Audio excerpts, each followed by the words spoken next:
Hello అండి. ఈ వీడియోలో my demon K drama episode 12 చూడబోతున్నాం. ఈ ఎపిసోడ్లో హీరో అండ్ హీరోయిన్ వాళ్ళ గత జన్మలో ఏం జరుగుతుందో మనకు చూపిస్తారనమాట.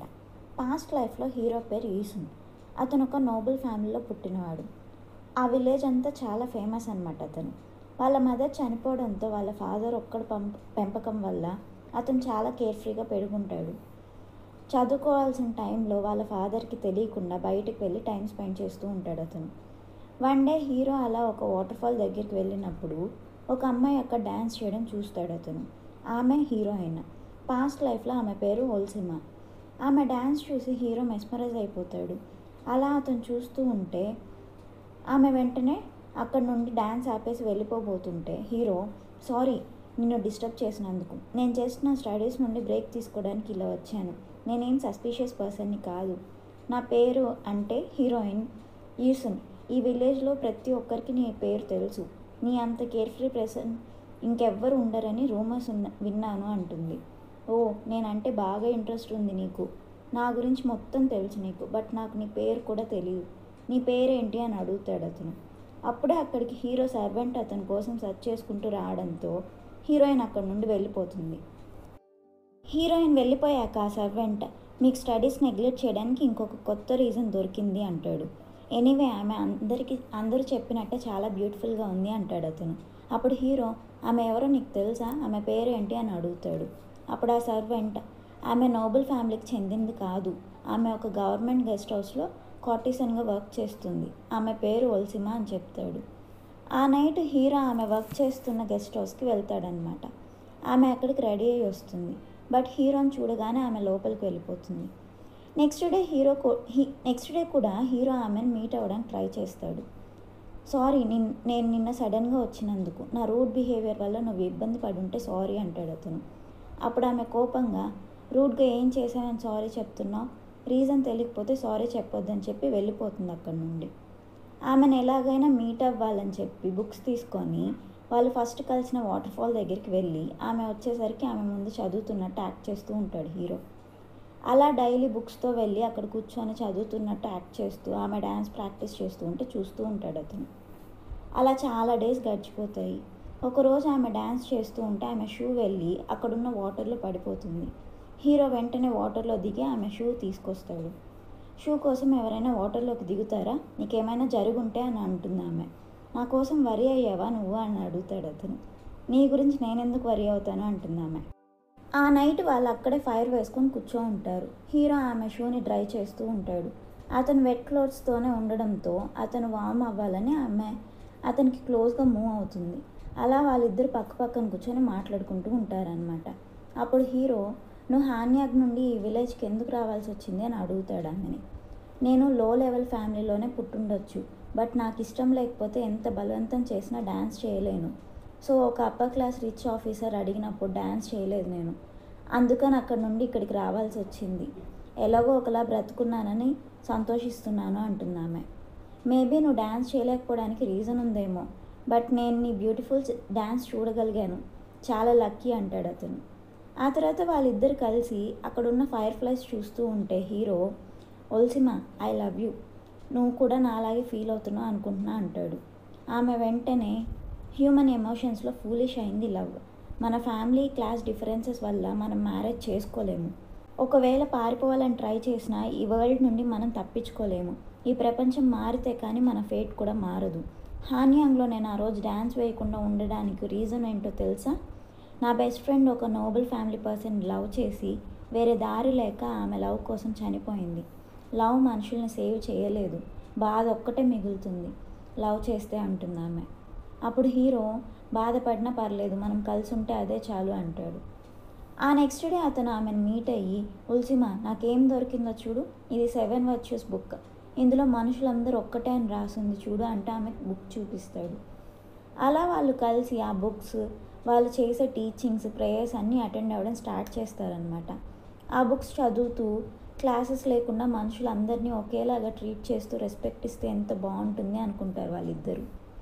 అలాంటి రోజు వస్తే మనం మ్యారేజ్ చేసుకోవచ్చు, నేను స్టేట్ ఎగ్జామ్ రాసి రిటర్న్ వస్తాను, ఆ తర్వాత మనం మన ఫ్యూచర్ ప్లాన్ చేసుకుందాం అంటాడు హీరో. అలా వాళ్ళిద్దరు ఫ్యూచర్ పైన చాలా ఆశలు పెట్టుకుంటారనమాట. బట్ హీరో హీరోయిన్తో కలిసి అలాంటి ప్రేయర్స్ అటెండ్ అవుతున్నాడని వాళ్ళ ఫాదర్కి తెలిసిపోతుంది. Next day hero state exam రాయడానికి బయలుదేరుతూ హీరోయిన్ని మీట్ అయ్యి, నేను సేఫ్గా తిరిగి వచ్చి నిన్ను పెళ్లి చేసుకుంటా, నన్ను నువ్వు మిస్ అవ్వకుండా ఈ నెక్లెస్ వేసుకో అని ఆమెకి క్రాస్ నెక్లెస్ వేస్తాడనమాట.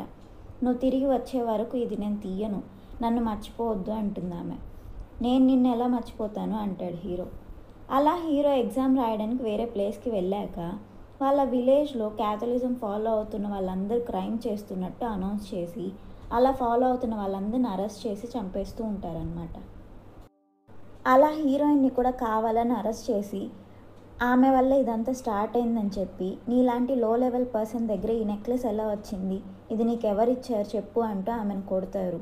బట్ ఆమె ఆన్సర్ చేయదన్నమాట. సో ఆమె నైఫ్తో పొడిచి చంపేస్తారు. అదే టైంకి హీరో రిటర్న్ వచ్చి అతని కళ్ళ ముందే ఆమె చనిపోవడం చూసి ఆమెను పట్టుకొని ఏడుస్తూ అక్కడున్న వాళ్ళందరినీ క్రూయల్గా చంపేయడం స్టార్ట్ చేసేస్తాడు హీరో.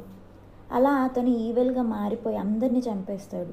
ఆ తర్వాత అతను కూడా చనిపోతాడనమాట. నువ్వు లేని నాకు ఆ హెవెన్ అక్కర్లేదంటూ చనిపోయి ఆమె పక్కనే పడిపోతాడు హీరో. అప్పుడు హీరోకి వెంటనే డ్రీమ్లో నుండి మెలకు వచ్చేస్తుంది. పైకి లేచి హీరోయిన్ని చూస్తూ, అనవసరంగా నీకు నమ్మకం ఇచ్చి నువ్వు చనిపోయేలా చేశానంటూ బాధపడతాడు. కొద్దిసేపు తర్వాత హీరోయిన్ కాఫీ ప్రిపేర్ చేసి, ఏం డల్గా ఉన్నావని హీరోని అడుగుతుంది. నాకు ఒక డ్రీమ్ వచ్చింది, అందులో నేను హ్యూమన్గా ఉన్నప్పుడు మెమరీ గుర్తొచ్చింది, అప్పుడు నేను ఒల్సిమా అనే అమ్మాయిని లవ్ చేశా అని చెప్తాడనమాట అతను. అప్పుడు ఆమె, ఓ నీ ఎక్స్ గురించి గుర్తు చేసుకున్నావు అనమాట, మరి హ్యాపీ ఆర్ సాడ్ ఎండింగా మీది అని అడుగుతుంది. అందరిలానే నార్మల్ ఎండింగే అంటాడు అతను. ఆ తర్వాత అతను గాడ్ని మీట్ అయ్యి, నా మెమరీస్ నాకు గుర్తొచ్చాయి, నన్ను నేను చంపుకున్నాను కాబట్టి నేను హెవెన్కి వెళ్ళలేదు, బట్ నన్ను ఎందుకు డీమోన్ని చేసావని అడుగుతాడు అతను కోపంగా.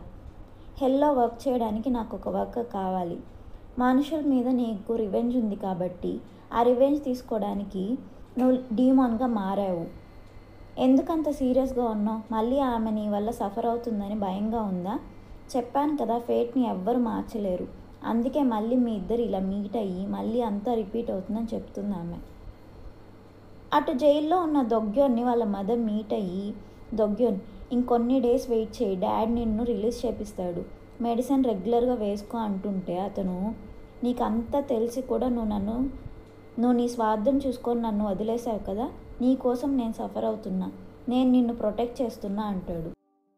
అప్పుడు ఆమె, నేను నా లైఫ్లో ఏ తప్పు చేయలేదు, అందుకే నాకు ఏ శిక్ష పడలేదు అంటుంది.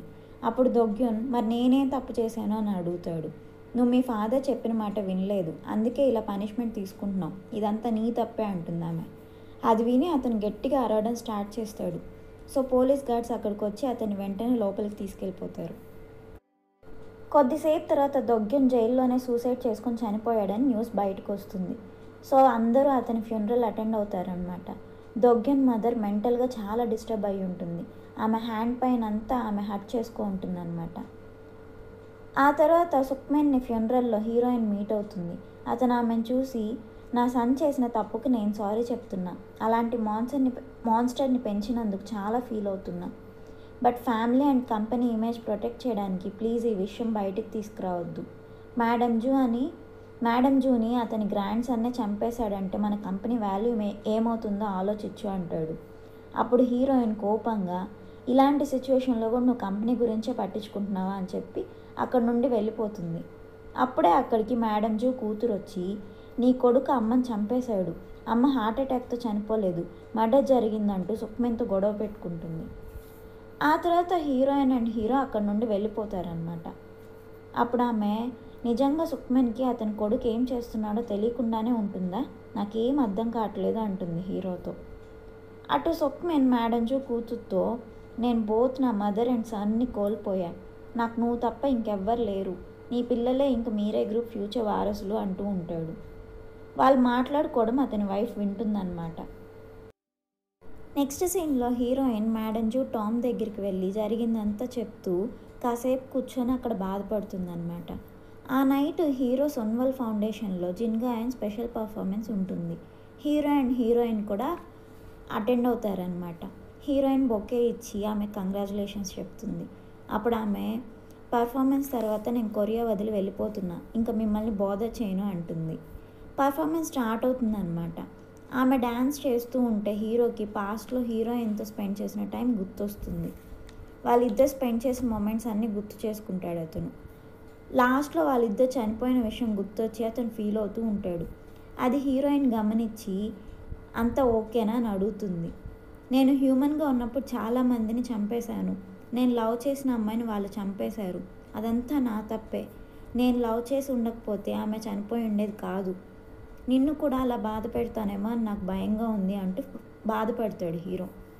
నువ్వు లేకపోయినా నేను బాధపడతాను, సో కలిసే బాధపడదాం అంటూ ఆమె అతని హ్యాండ్ పట్టుకుంటుంది.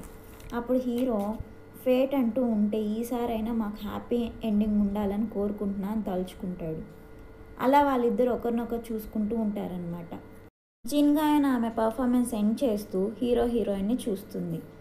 ఆ నెక్స్ట్ సీన్లో మేడంజు బ్రతుకున్నప్పుడు హీరోయిన్ పేరెంట్స్ యాక్సిడెంట్లో చనిపోయినప్పుడు అక్కడ ఆమె హీరోని చూస్తున్నట్టు మనకు చూపిస్తారనమాట. హీరో అతని డీల్ క్లోజ్ చేసి వాళ్ళ సోల్స్ కలెక్ట్ చేసుకోవడం ఆమె చూస్తుందన్నమాట. ఆమె హీరోని చూసి భయపడుతుంది. చర్చ్లో నేను డెవిల్ని చూశానని భయపడుతూ చెప్పుకుంటుందన్నమాట ఆమె. అలా ఎపిసోడ్ 12 ఎండ్ అవుతుంది. తర్వాత ఏం జరుగుతుందో నెక్స్ట్ ఎపిసోడ్లో చూద్దాం. Thank you for watching.